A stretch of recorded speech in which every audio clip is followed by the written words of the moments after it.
Tambak ulit sa ating kitchen. Yan. Meron tayong ano dito, chicken. Mag-adobo tayo.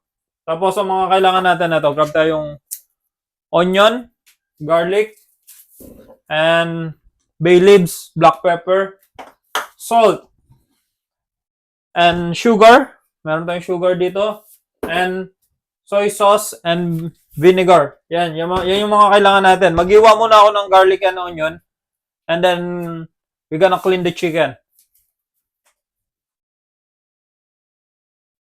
Yan. Back again on the video. Yan. Nahiwa na natin yung onion natin and garlic. Garlic and onion, nahiwa na. Ito na yung chicken natin. Yes, now. Let's start to cook now. Let's go. Yan. Lagyan na tayong kaldero. Lights on. Turn on na natin yung kalan natin. And then, oil. Gamit tayong olive oil. Panggisa. Painitin muna natin. Yan, mainit na yung oil natin. Maggisa na tayo. Onion.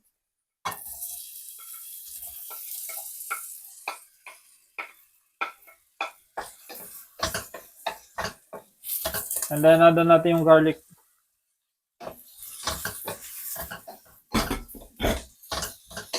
Gusayin na natin yan. Kung maamoy nyo, mabango na siya. So, mag-add na akong bay leaves. Sasali ko na sa gisa.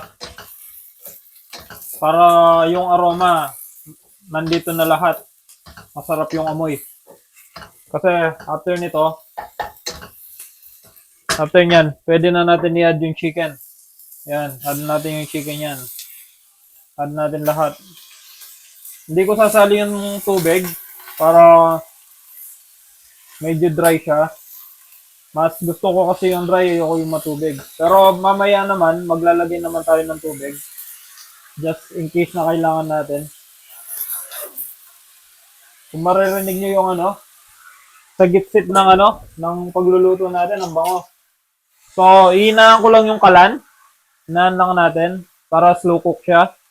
Gawin natin slow cook. Yan. And then takpan natin. Yan. Lagyan natin ng tagal. Check natin yung niluluto natin. Kung pwede nang baligtarin. Yan. Baligtarin lang natin.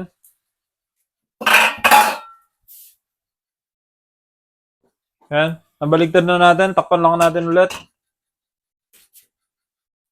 Yan guys. Mga mami and sir, okay na po yan. Lagyan na natin ng soy sauce. Maglalagay na ako ng soy sauce. Pampakulay. Yan, soy sauce. Ito na yung pampalasa natin.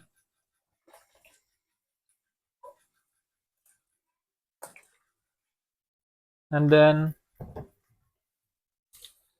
vinegar. Konti lang lalagay ko. Hindi masyado marami.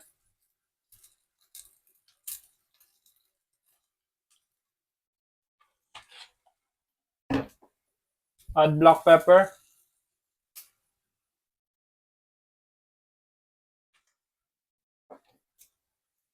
Salt.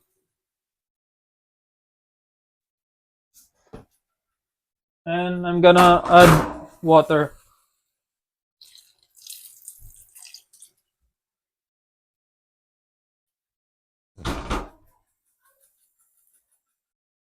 Next, mag-add na ho tayong sugar.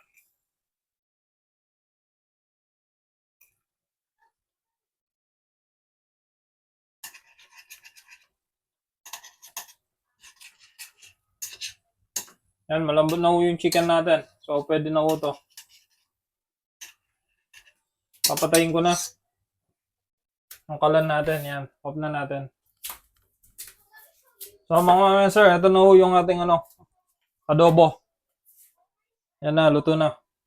Try natin, tikman natin. Kung anong lasa. Kuha tayo ng spoon.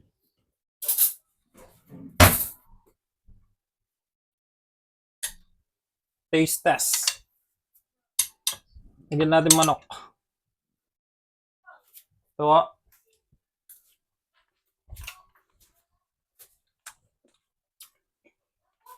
Masarap-sarap. Mainit. Yung manok hindi na overcook. Maano siya, maalat-alat na, manamis-namis na may asim ng konti. So, sakto na. Thank you for watching. Bye.